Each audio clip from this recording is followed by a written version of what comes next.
Comment une puissance va dire, ou bien dans un rapport, on dit oui, que des satellites ont vu les FDS faire des assassinats massifs.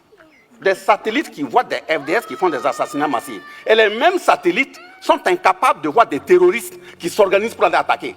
Vous, vos satellites là, ils sont binaires ou bien c'est quoi? Donc ils regardent par choix. Donc vos satellites, quand c'est vous, vos hommes là, on ne voit pas. Donc il y a quand même un problème. Donc, je prends le cas de Kadhafi. Ça a été exactement le même narratif qui a été utilisé sur Kadhafi. Et voilà les exemples. Encore, on a dit que oui, il y a rapidement Human Rights qui a fait un rapport, qui a déposé. D'abord, il faut que les gens de Human Rights comprennent que la Déclaration universelle des droits de l'homme, là, de 1789, a été construite 553 ans après l'achat de Kouroukanfouga de 1236.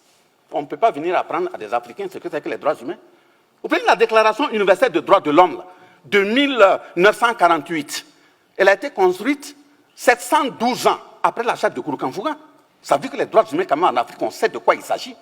Donc, vous prenez, vous dites, oui, Human Rights a fait un rapport, allez déposer parmi les rapports qui ont concouru à la prise de la résolution 1970 et la résolution 1973, ça veut dire 1970 et 1973, qui ont permis d'assassiner Kadhafi.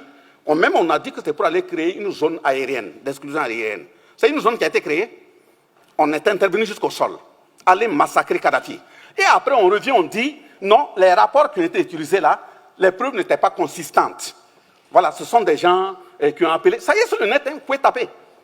Et c'est sur cette base que Kadhafi, en 2025, vient même d'être condamné pour groupement de malfaiteurs et autres.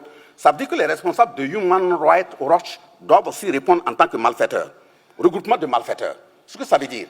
Donc, finissant ces exemples, je dis que le Burkina Faso, au sein de l'AES, nous sommes engagés, pas contre un peuple, pas contre une personne, pas contre un groupe. Mais si un groupe se met de travailler nos intérêts, nous allons nous défendre. Ça, il faut que ce soit clair. Nous sommes engagés pour la conquête de notre souveraineté.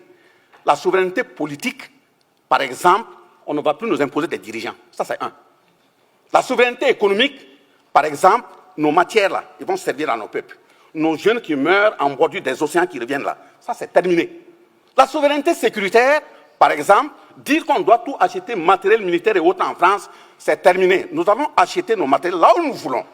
Et même là où nous partons là, c'est de voir comment former bien nos jeunes pour qu'on puisse les fabriquer au Burkina, au Niger ou au Mali. C'est parce que vous connaissez les marques que vous pouvez cartographier. On va créer des tunnels aussi, puis fabriquer. Nous sommes des sous-hommes, non? Nous avons aussi les têtes.